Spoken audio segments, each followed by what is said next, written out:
안녕하세요. 박골프 전도사 윤충호입니다.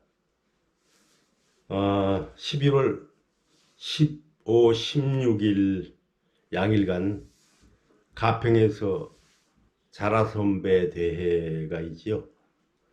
거기 이제 그 심판위원장으로 임무를 맡았는데 참여하신 심판님들 그리고 진행하는 진행요원 그 다음에 선수분들 알아야 될 규칙 몇 가지만 설명을 해 드리려고 합니다. 규칙 그러면은 좀 따분하죠. 그리고 공부하기 싫고. 그러나 이 원칙만 알면은 규칙 적용하는데 쉽게 느낄 수 있는 7가지 원칙을 쉽게 한번 말씀을 해 드릴게요. 첫째는 스트로크를 한 공은 원래의 장소로 되돌아가서 다시 칠 수 없다. 그 다음에 두 번째는 경기를 할 때 공은 있는 그대로의 상태에서 진행을 한다. 세 번째, 스트로크란 무엇인가? 움직이게 할 의사가 있느냐 없느냐에 따라서 조금 차이가 있지요. 그 다음에 공이 이동할 때 충돌하는 경우, 공을 맞추는 경우, 그 다음에 이제 또 치다 보면 오비가 나지요. 오비의 기준, 또 처치 관계. 여섯 번째는 또 장애물이 있지요. 일곱 번째는 구제하고 또 마크는 어떻게 할 것인지. 이 7가지를 조금 디테일하게 뭐 예를 들어서 한 번씩 얘기를 해볼까요? 맨 처음에 스트로크를 하는 공은 원래의 장소로 되돌려 다시 칠 수 없다. 이거는 이제 규칙 7조 2항에 나오는데 경기 속도를 유지하기 위해서 전진주의 규칙이라고 한다. 이렇게 되어 있습니다. 자, 예를 하나 들어볼까요? 그린 위에 있는 동반자의 공을 맞추었어요. 그 맞은 공이 홀컵 가까이에 갔습니다. 그래서 그 공을 바로 컵인을 했어요. 그러면 어떻게 될까요?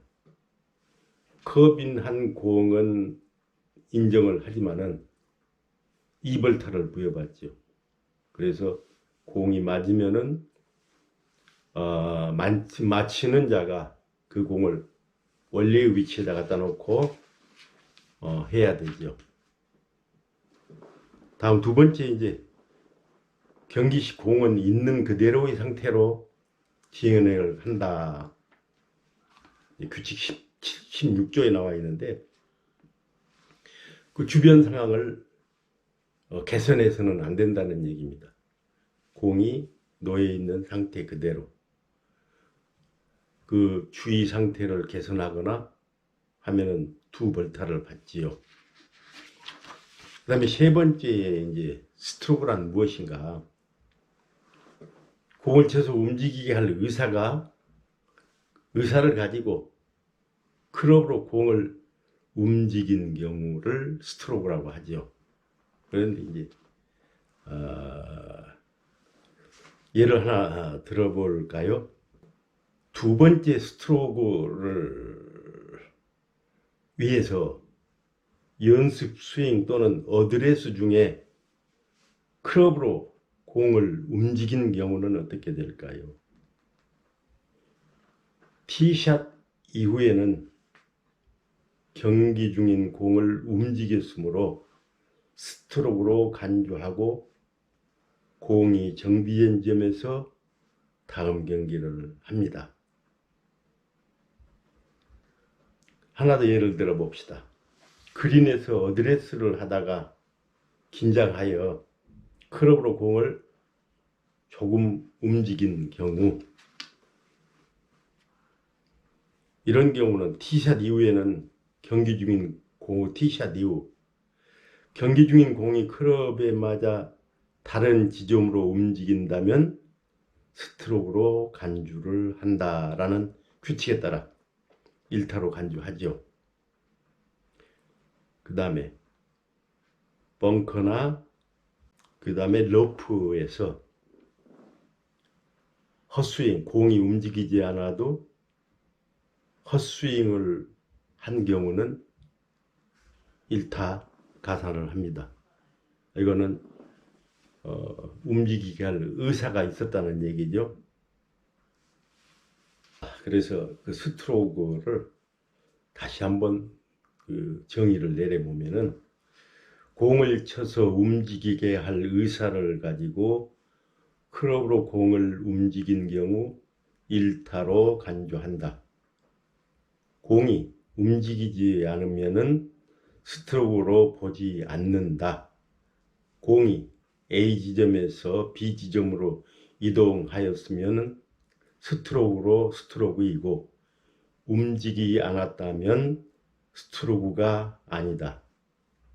그러나 벙커, 러프, 장애물 지역 등에서의 헛스윙은 공을 움직이게 할 의사가 있는 것으로 보고 스트로크로 간주한다. 이렇게 되어 있습니다. 다음 네 번째, 공의 이동 및 충돌.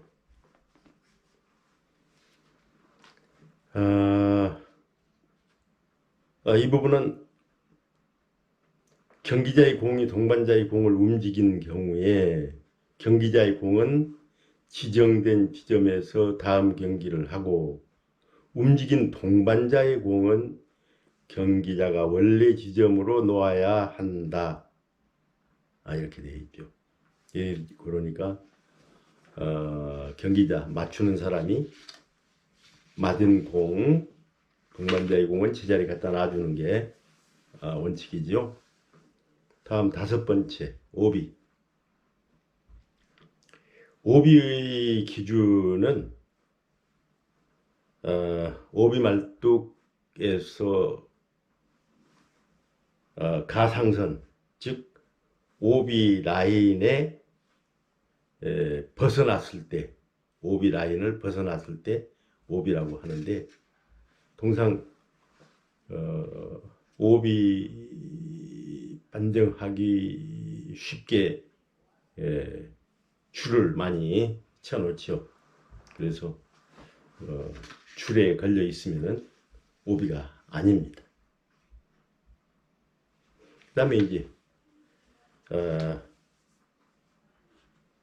오비는 경기자가 동반자의 확인을 받아 판정한다. 이렇게 되어 있는데, 동반자 중 한 명이라도 오비로 보면 오비로 판정을 합니다. 동반자의 확인을 받지 않고 경기를 할 경우에는 2벌타를 추가합니다. 그 다음에 오비는 공이 정지된 지점에서 판정을 하죠. 다음에 이제 장애물이 있죠. 장애물에는 이제 두 가지가 있는데, 움직일 수 있는 장애물이 있고 움직일 수 없는 그런 장애물이 있죠. 움직일 수 있는 장애물은 작은 돌이나 그 낙엽, 깎아놓은 풀, 나무 가지, 비닐봉지, 이런 것들이 있고, 움직일 수 없는 장애물은 나무 화단, 안전망, 오비말뚝, 배수로, 나무, 시지대 등. 그래서 통상 움직일 수 있는 장애물은 치우고 할 수 있습니다. 그러나 움직일 수 없는 장애물은 있는 상태에 그대로 경기를 해야 됩니다. 마지막에 이제 구제, 마크. 구제하고 마크. 마크는 통상 모든 분들이 잘 하시는데, 마크는 바로 공 뒤에다가 마크를 놓고 공을 집어들지요. 다음에 치기 위해서는 공 놓은 다음에 또 마크를 집어들고 역순으로 이렇게 하지요. 그래서 마크하는 방법은 어려움이 별로 없는데, 공에 이물질이 많이 묻어 있을 때는 어떻게 할 건가? 또 마크는 20m 이내에서 마크를 요구할 때만 마크를 하고 공을 들 수가 있는데, 요구하지 않을 때 공 집어들면은 안 되죠. 벌타죠. 그런데 공에 이제 이물질이 묻어서 그걸 제거하고 싶을 때는 동반자에게 요구하여 마크를 하고 집어서 이물질을 제거하고 다시 플레이를 할 수 있습니다. 그래서 특히 이제 우천시에 공에 이물질이 많이 묻은데 동반자의 얘기도 들어보지 않고 그냥 집어서 이물질 제거하고 플레이하는 거는, 스트로크 하는 거는 벌타 먹습니다. 반드시 동반자의 동의를 받아서 마크하고 이물질 제거하고 플레이 해야 되겠죠. 이렇게 해서 이제 개략적으로 총체적인 규칙들이 세세하니 여러 가지 많겠지만은 이 일곱 가지를 원칙만 알면은 뭐 적용하는데 큰 어려움은 없을 것으로 그렇게 생각이 듭니다. 선수나 그다음에 진행 요원이나 한 번씩 숙지를 하셔가지고 좀 쉽게 이해를 하면서 알 수 있었으면 하는 생각에서 이 영상을 만들었습니다. 시청해 주셔서 대단히 감사합니다. 영상에 구독, 알림도 좀 해주시면 고맙죠. 자, 화이팅 할까요? 자, 모두 화이팅입니다.